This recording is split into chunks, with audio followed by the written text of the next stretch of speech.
E aí, pessoal, bom dia! Vamos começar agora com mais uma aula de língua portuguesa.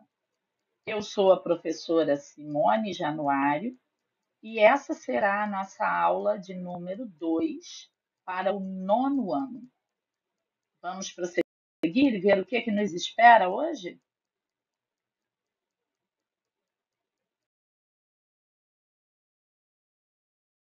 Tudo bem com todos vocês? E vamos falar hoje sobre as variantes ou as variações linguísticas na língua portuguesa. E para iniciar essa nossa conversa, eu trouxe para vocês um trecho retirado do livro chamado A Língua de Eulália, do professor e pesquisador Marcos Wagner, que é um dos principais pesquisadores sobre variação linguística da língua portuguesa no nosso país.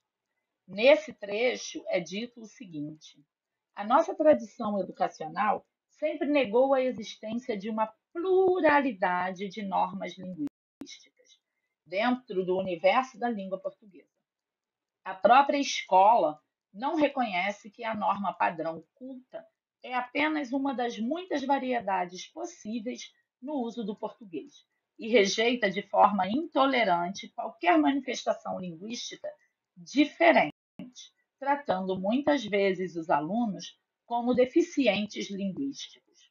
Então, vamos entender e prestar atenção que aqui o nosso autor já fala de uma pluralidade de normas linguísticas.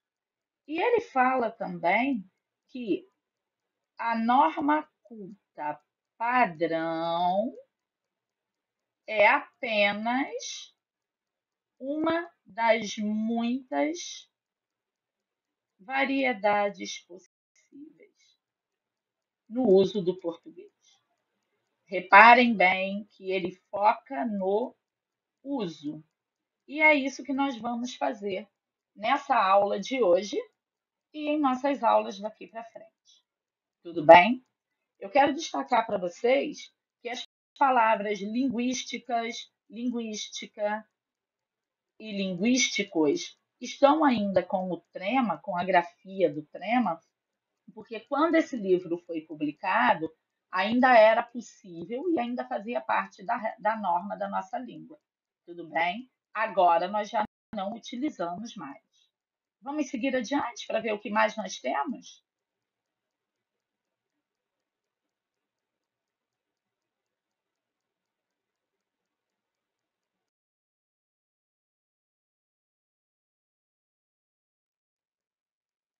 E aí, nós vamos começar essa conversa com uma frasezinha de uma música que eu gosto muito.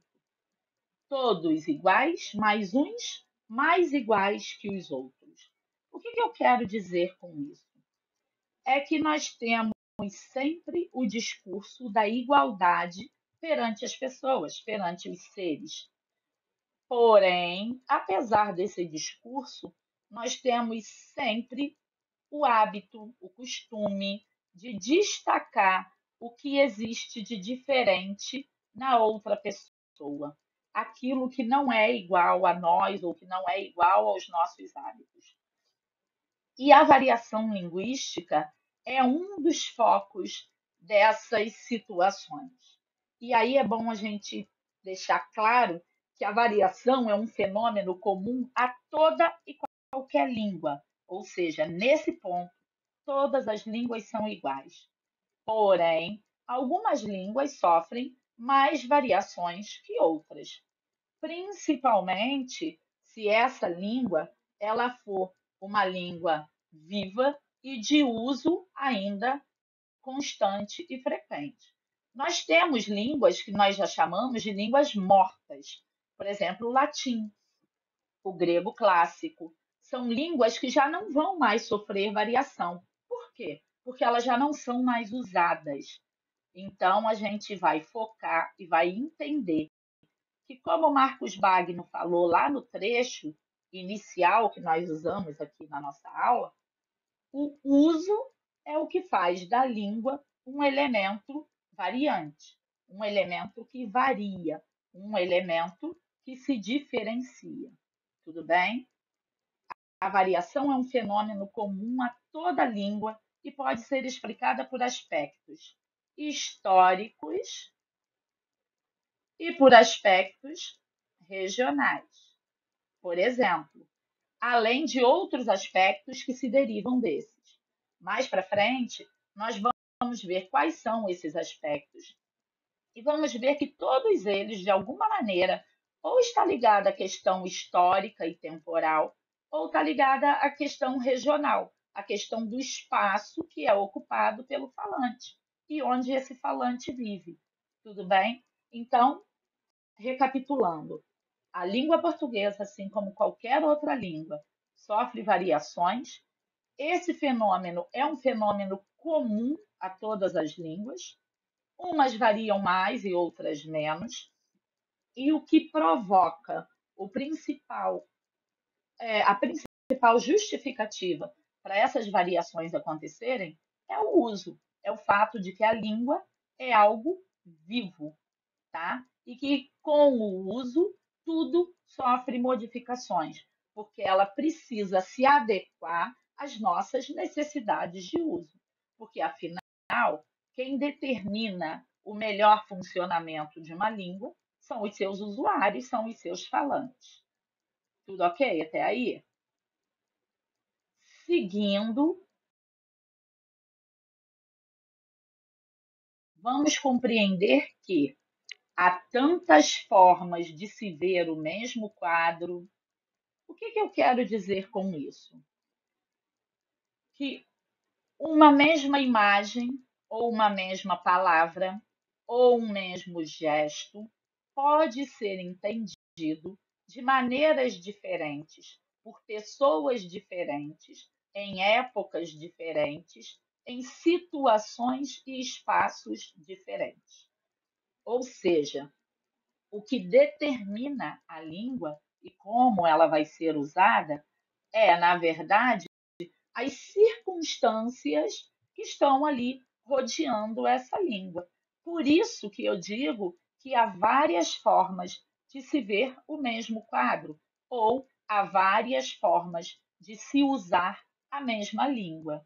E aí, por isso, muito importante que os usuários entendam, ou que nós falantes entendamos, que essas variações são características naturais da língua.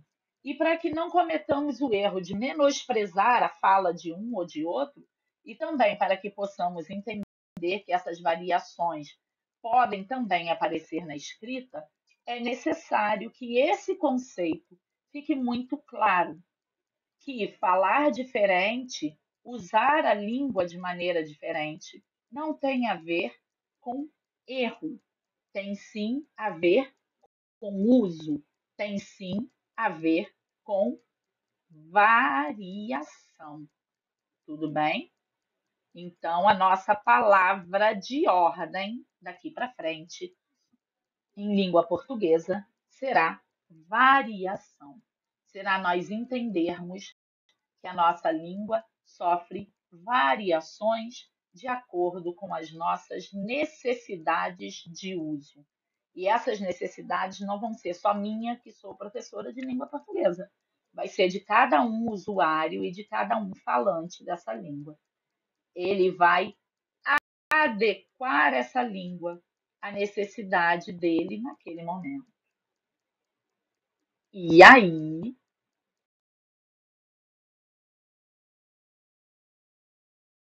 é muito importante que a gente entenda que o uso da língua não tem nada a ver com o status social, não tem nada a ver com ser melhor ou pior do que ninguém, não tem nada a ver com errar a própria língua.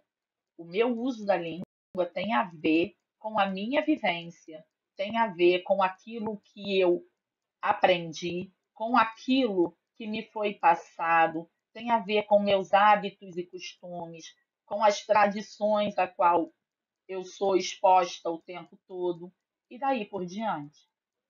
Então, falar diferente, usar a língua de maneira diferente não tem nada a ver com erro, e sim com variação linguística.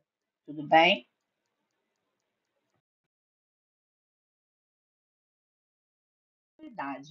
Ao que nós acabamos de falar, a essas variações, nós vamos entender o seguinte: as variações são possíveis e prováveis sempre, o tempo todo. E elas vão ser elaboradas, elas vão surgir a partir de determinados aspectos que estão ligados, obviamente, ao uso da língua, que são a diferença de épocas, ou seja, o português que nós falamos hoje não é o mesmo português de 50 anos atrás, assim como não é o mesmo português da época que o Brasil foi descoberto, por exemplo. Não é o mesmo português que a minha mãe falava quando ela era criança, ou que a minha avó falava antes de ter minha mãe, e por aí vai.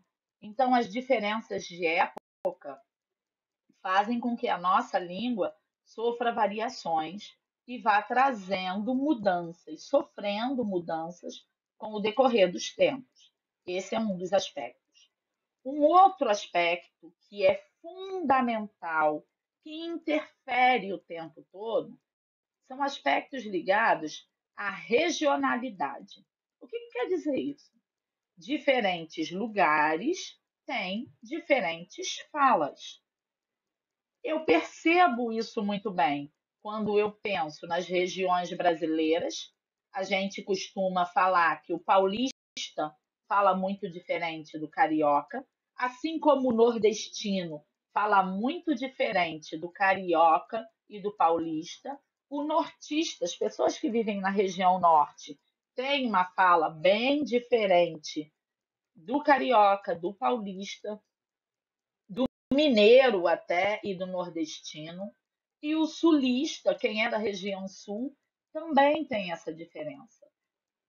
E o seguinte, essa diferença ela é perceptível na fala, e nós vamos ver lá para frente que outros elementos também deixam isso bem claro. Percebe-se essas diferenças a partir de outros elementos além das falas. Então, a regionalidade diz respeito também é um dos aspectos importantes nessa nossa variação linguística. E aí nós vamos pensar o seguinte: eu falei de diferenças aqui de regiões diferentes do país ou de um estado para o outro, mas existem diferenças, inclusive dentro de de um mesmo estado. Por exemplo, quem é da capital do Rio de Janeiro tem uma fala totalmente diferente de quem é do interior. Quem vive na Baixada Fluminense tem uma fala, uma oralidade totalmente diferente de quem é da região sul-fluminense do Rio de Janeiro. E por aí a gente percebe. Quem é da região sul-fluminense se aproxima mais do interior paulista e também de Minas. Então vai ter uma mistura de idiomas, ou uma mistura, desculpe, idioma não, mas uma mistura de dialetos. E a gente vai percebendo essa diferença. Além da regionalidade, um outro aspecto é muito importante e temos que pensar, que é o aspecto ligado a grupos sociais.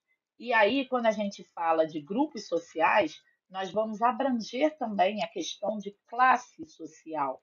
Aí sim, vem questões relacionadas, às vezes, até há uma diferença de pessoas que vivem numa mesma região, mas que frequentam outros meios e que têm outros hábitos. Quando a gente fala de grupo social, a gente fala, por exemplo, do uso de etiqueta, que é algo mais artificial e que muitas vezes está ligada a pessoas de classes sociais diferentes. O uso de gírias em determinadas tribos, em determinados grupos, dentro de uma mesma cidade, às vezes dentro de um mesmo bairro, tá? E inclusive em grupos do tipo igreja, escola, clube, praça, o local onde eu estou inserido e o grupo no qual eu vou estar inserido num determinado momento. Dentro da igreja, por exemplo, existe um determinado vocabulário que é muito específico e que diz respeito àquele grupo que está ali envolvido e que, de repente, um outro grupo não vai entender. Dentro das religiões candoblecistas, umbandistas, as religiões de matrizes africanas, nós vamos perceber vocabulário, maneira de falar diferente do que nós utilizamos aqui fora. Dentro de grupos de homossexuais, o grupo de grupos de homossexuais masculinos, femininos, trans e outros afins, nós vamos perceber que também existe um vocabulário totalmente diferente de outros grupos que não pertencem àquele convívio. Então, quando a gente fala sobre isso, a gente está falando da diferença, da variação linguística ligada ao aspecto grupo social. Tudo bem? Entendido até aqui?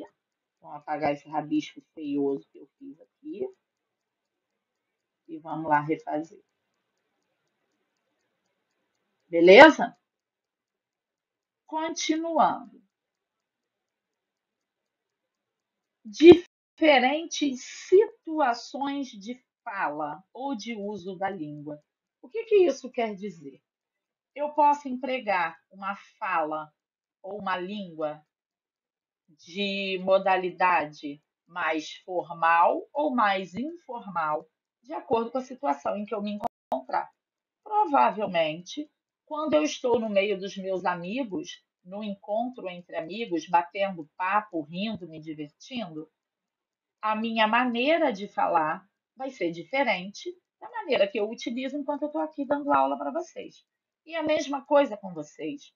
Quando vocês falam entre amigos sobre situações íntimas ou que dizem respeito apenas a vocês, a maneira de vocês se expressarem vai ser diferente da maneira que vocês se expressariam, por exemplo, para apresentar um trabalho.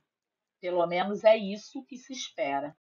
E aí, quando a gente fala de erro ou acerto, que eu digo que está errado, nós vamos trocar essas palavrinhas por, ao invés de erro e acerto, nós vamos falar de inadequação e adequação. O que isso quer dizer?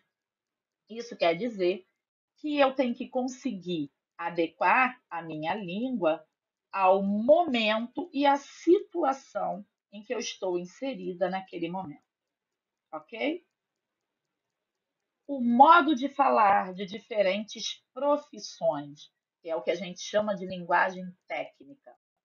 Uma conversa entre médicos, por exemplo, ou entre técnicos de informática, vai trazer vocabulários, gírias, maneiras e entonações de falar muito diferentes das maneiras dos grupos externos ou diferenciados a esse. Tudo bem? Existe toda uma linguagem técnica que vai estar por trás de um determinado grupo que divide ou participa da mesma profissão. Um outro aspecto muito importante são as gírias de diferentes faixas etárias. Por exemplo, nós, professores, pai, mãe, avó, sofrem muito, às vezes, com a maneira como vocês se comunicam entre vocês, porque vocês já usam gírias que são de uma outra época e que pertencem a vocês e à faixa etária de vocês, e que muitas das vezes nós não vamos entender. Aí podemos dizer que isso é um erro? Não, isso não é um erro. Isso, na verdade, é uma das variações da nossa língua. E, por último, nós vamos falar sobre a língua escrita e a língua oral, que é uma das maiores variantes da nossa língua e que traz essa diferença de maneira bem clara para a gente o tempo todo. Tudo bem? Os professores, principalmente, falam muito para vocês o tempo todo para não trazer a oralidade para a escrita, ou determinada expressão é muito usada na fala e não deve ser usada na escrita. E aí nós vamos ver que isso vai depender de que escrita é essa, ok? Sigamos?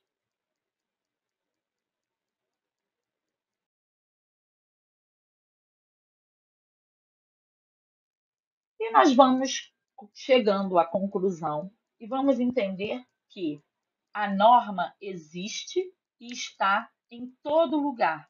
Nós não podemos negar que exista uma norma, que apesar da nossa língua ser variável, sofrer variações, ter variantes o tempo todo, a norma existe. Porém, ela não pode ser considerada como a forma mais correta. Em todas as variações linguísticas existe uma norma, existe uma maneira pré-combinada de se usar. Só que não é a mesma da norma chamada culta, formal, ou da norma chamada padrão. E aí nós vamos entender isso no decorrer das nossas aulas esse ano. E eu trouxe para vocês, para a gente concluir, o seguinte: não existe forma mais correta. Existe sim a forma mais adequada de se expressar de acordo com a situação.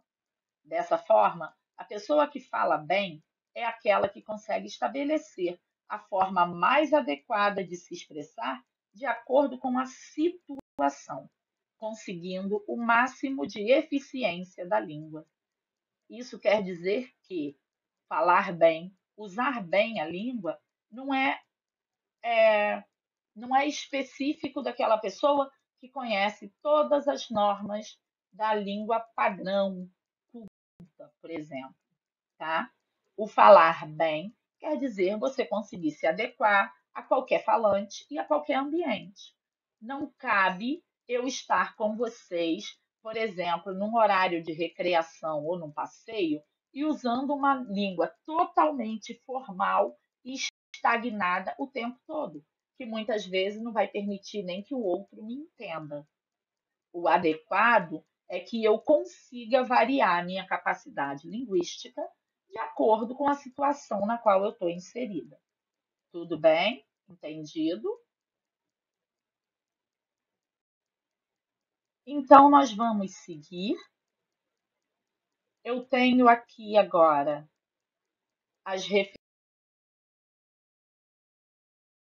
referências de materiais que vocês podem pesquisar, site que vocês podem acessar para buscar esse assunto que eu trouxe, e esse livro do professor Marcos Magno, que é muito interessante, que a gente pode até pensar em trabalhar.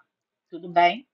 Vou pedir a vocês que, quando acabar de assistir essa aula, sigam aí para a descrição do vídeo e façam as atividades do link que está aí. Vocês vão clicar, esse link vai encaminhar vocês para o Forms, para um formulário que tem atividades sobre o que nós falamos aqui.